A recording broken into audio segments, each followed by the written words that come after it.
Avro Anson. I'm glad to meet you, and I'll give you a conducted tour. Would you like to come here, Marie, come forward, Okay. and we go in.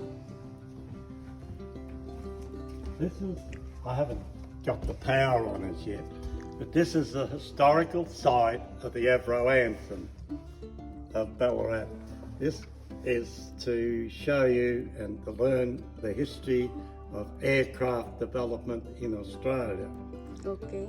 As we proceed around, you'll see early photos of early aviation at the early Ballarat Airport, starting in 1911, Whoa. right up to modern day.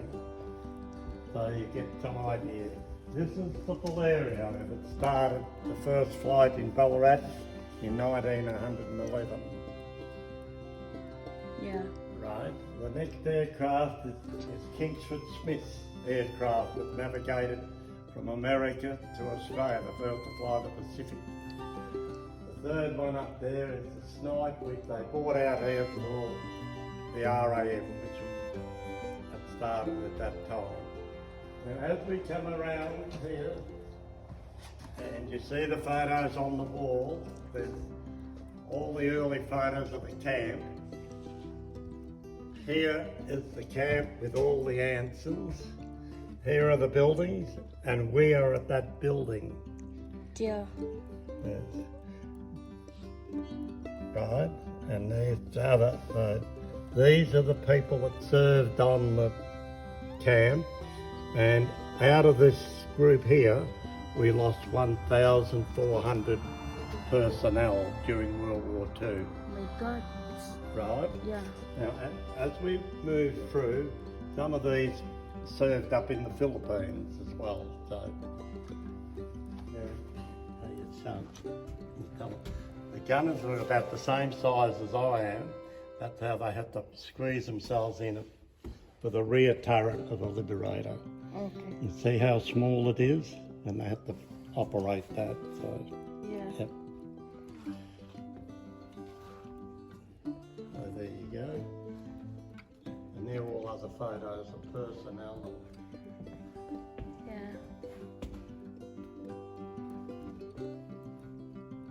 So flag of Australia, America, and England.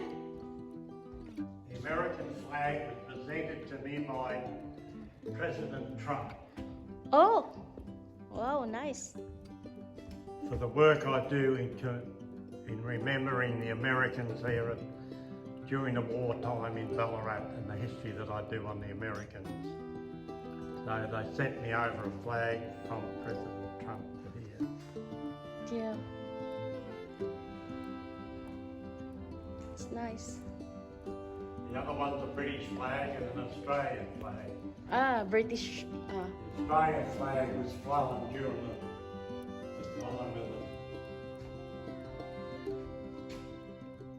being used on a base.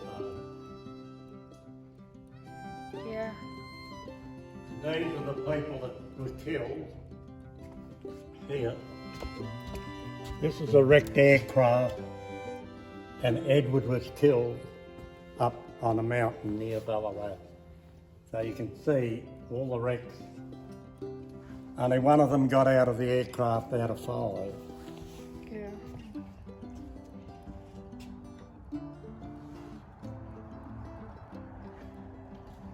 They're all the models.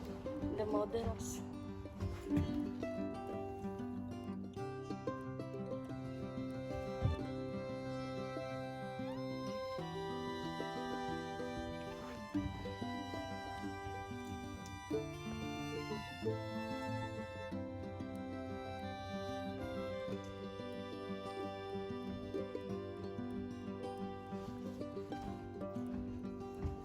That one up there is a famous photo of Ballarat. See, but can you get that up close? The Ballarat Birdie is a famous beer Yeah. that was brewed in Ballarat. And these are all the course notes of all the people, of some of them that went through Ballarat Airport. Yeah.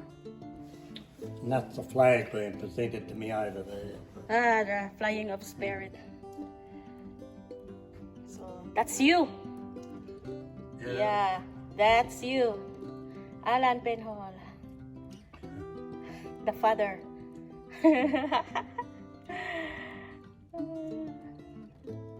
Where do you want it? That one. That's the motor. Yeah. That's the propeller of the aircraft. Propeller. The propeller of the aircraft. Yeah. It's winding around and then spins up and takes the aircraft through the air. This one, the mechanic. Pilot. Pilot. That's the handle for starting the engine. Ah. Okay. That's an immersion starter, so you'll turn that over and that throws the propeller around as it goes. Yeah.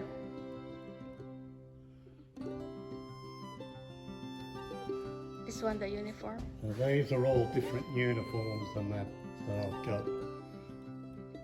Yeah. That's an English uniform, that's an American uniform. That's all different uniforms over the period. These are aircraft. This is aircraft crashes in the Gippsland, which we call Death Valley.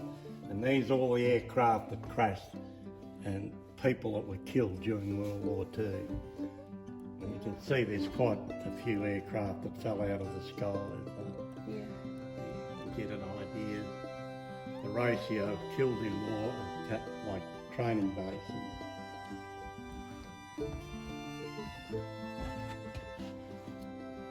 This is a Lancaster rear turret.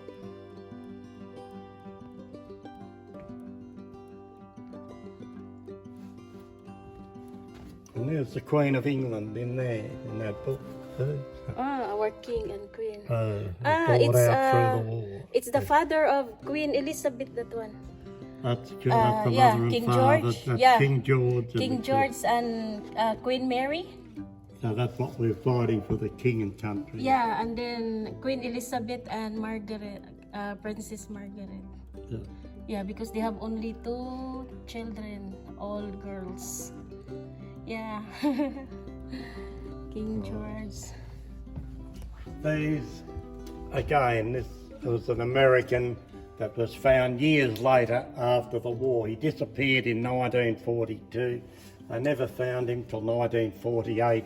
And then they buried him in Harlington Cemetery in 2010. It took all that time to find. And that's part of the aeroplanes and bits and pieces. And that's the actual aeroplane in the bush there. And for this to distance. And this is part of the supercharger that was on the aircraft. Yeah.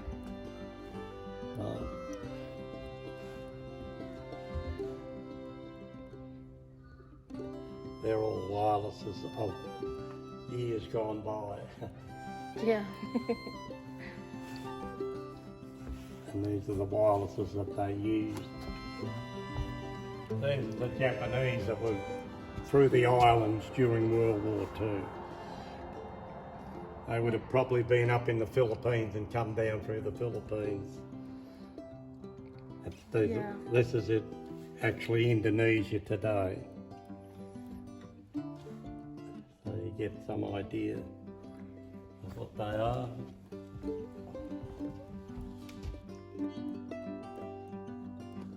Nice.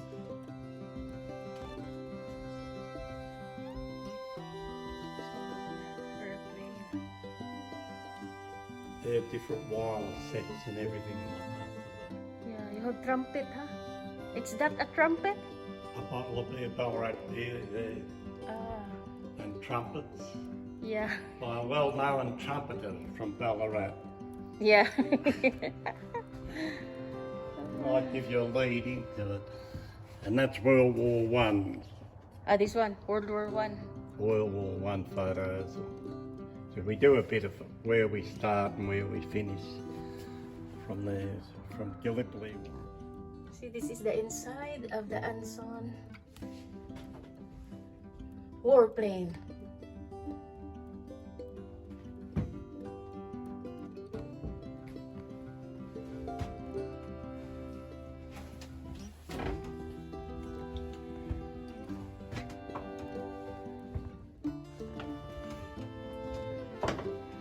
Now this, as I like in the aircraft, this bloke catching me is Wing Commander. This father? This one? That one is Kingsford Smith, the Southern Cross. That's the aircraft that flew the Pacific. Ah. And the back part is a World War II Australian Training Services. Yeah, it's nice that one. That I hear the history of That's this. the software. Yeah. And pieces of aircraft and bits and pieces. That give you an idea what types of aircraft were around at those periods. Yeah. So thank you very much for the information about this Anson Museum. Thank you, Mr. Pinhole Alan. Thank you, Father. Thank you. 1960. Oh,